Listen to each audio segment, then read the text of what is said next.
Paul Hawksby, Andy Jacobs here on talkSPORT. Now, I was in the pub after the Spurs-Villarreal game the other day, kind of keeping half an eye on the post-match, and Rodrigo Bentancur came on. I was quite interested to hear what he had to say. I'd never heard him speak English before. No. I think his English is a bit sketchy, but luckily our next guest was on hand. And I don't know if you've ever seen Alex Aljoe do the post-match press conferences, but she has a technique to translate and just keep the whole thing moving along, keep the pace of it. It is a real skill. And she joins us now. She's going to be working her magic in Istanbul. She's there for prime for the Galatasaray Liverpool game. Hi, Alex. Hello, thanks for having me on. I can't speak Turkish, by the way, so I've been struggling out here. But it's really, look, I don't know if it's a technique you built up, because often when you're translating a player, you ask the question, they answer it, you do the translation. It's pretty clear. You keep the pace up. It's kind of you're sort of juggling both languages at once, but it works. I mean, it kind of feels quite unique to you, or is that something you kind of learnt at uni, or what? Well, I always say to the player beforehand, look, we don't want really long answers. I can ask you more questions, shorter answers, keep the conversation going. And I always try and look to the camera as well and bring in the viewer like we're all having a conversation together. Because I think if Bentancur was to speak 3 minutes in Spanish, a long answer, you're going to switch off, aren't you? You don't speak Spanish, you don't understand Spanish. Well, you might do. Sorry, I'm just just guessing. But you don't want to listen to 3 minutes of a language you don't speak. So I do try and keep it short and snappy, so the viewer doesn't lose attention. It does work, because keeping the pace up of it, I mean, it keeps them on their toes, and it just makes the whole thing just a much easier watch. Yeah, and I think a chance to hear from players, as you say, that don't normally speak. Rodrigo Bentancur, I don't think he did a single interview last season. So it is good for the player, it is good for the club, and great for the fans, which is obviously the most important thing to hear from their key players. How many languages do you speak? I speak 5, including English. Wow, that's impressive. It Right. really is. But the Turkish, I mean, that's a bit, I mean, so you speak French, Spanish, Italian? French, Spanish, Italian, Portuguese, French, and a little English. Is there one you'd like to crack? Is there another one you'd like to master?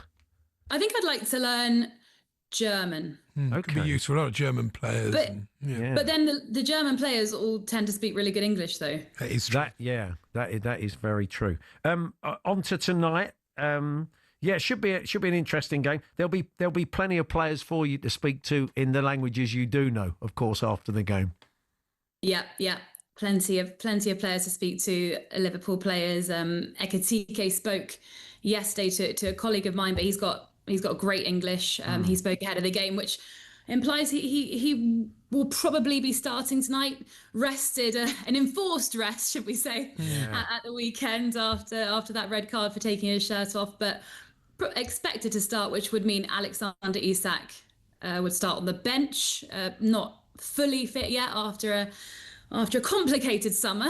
I think we're expecting Hugo Ekitike to start. And then some very familiar faces in the Galatasaray team as well. We've got İlkay Gündoğan, Lucas Torreira, Mario Lemina, Leroy Sané, Davinson Sanchez, formerly of Spurs, and Victor Osimhen as well, who's just come back from an ankle injury and could also start tonight, been linked with some big Premier League clubs as well. So really looking forward to tonight. I've heard a lot about the atmosphere away at Galatasaray. It's known as the Lion's Den. They're getting the Liverpool fans in 3 hours ahead of kickoff. They're getting in shuttle buses from the city centre, so getting them in early, and then they have to stay, I think, up to 2 hours post-match as well. But really looking forward to it. It will be noisy when you're doing your post-match in there.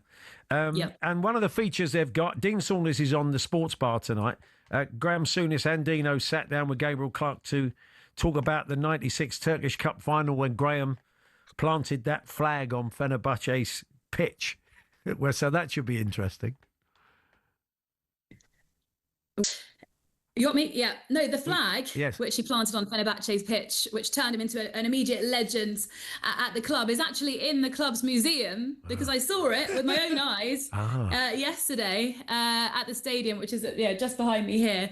That iconic flag is there. So that'll be a brilliant Gabriel Clark feature as he sits down with us, Souness and Dean Saunders. That's later on in the programme. Brilliant. Well, enjoy the game, Alex. Thanks very much. Thank you so much. Good to speak to you. Paul Hawksby and Andy Jacobs, Monday to Friday afternoons 1 till 4 on AM, on DAB, via the talkSPORT app and on your smart speaker. talkSPORT.